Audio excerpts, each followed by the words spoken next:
هوښیار دښمن تربې عقل دوست ښه دی. د مثنوی شریف یو حکایت.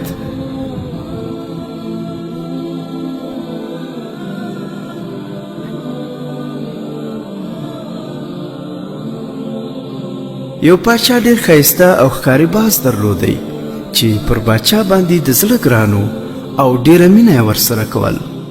یو وخت دا باز د باچاهي د محل څخه والوت او لاړی په هوا کې ستړی شو. راښکته شو، د یو سپین سرې بوډۍ په کوډله باندې کېنست. د سپین سرې بوډۍ ورته فکر شو، راولاړه شو، باز یې ونیوی. د هغه ښایست یې ولید او ډیره په خوشحاله شوه. باز چې شاوخوا تر نظر تیر کړی، د ځان سره یې وویل چې دا دومره ښایسته مرغه دا څومره په بد حال کې دی. دا نوکان یې څومره غټ او کږه شوي دي، دا وزرونه یې څنګه بې ترتیبه شوي دي، دا مښوکه یې څومره غټه او کږه شوې ده، ډېر یې زړه پر وسو.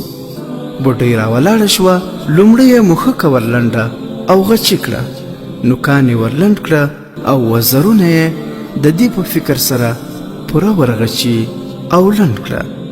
باز ته چې یې وکتل ډېره خوشحاله شوه چې اوس دا دی ښه خوندور شو او پخواني حال ته راغی. د بل پلوه د پاچا خلک، نوکران او پاچا ټوله د باندې صحرا ته راوتلي دي او د باز په تلاش سرګردانه ګرځي.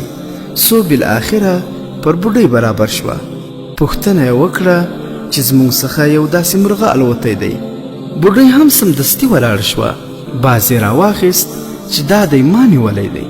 پاچا چې د باز حالت ولید ډېر خفه شو چې دا دې څه په کړي دي، دا خو دې د باز خانه ورخرابه کړې ده. بوډۍ وویل چې نه باچا صاحب، ما خو ښه ورسره کړي دي.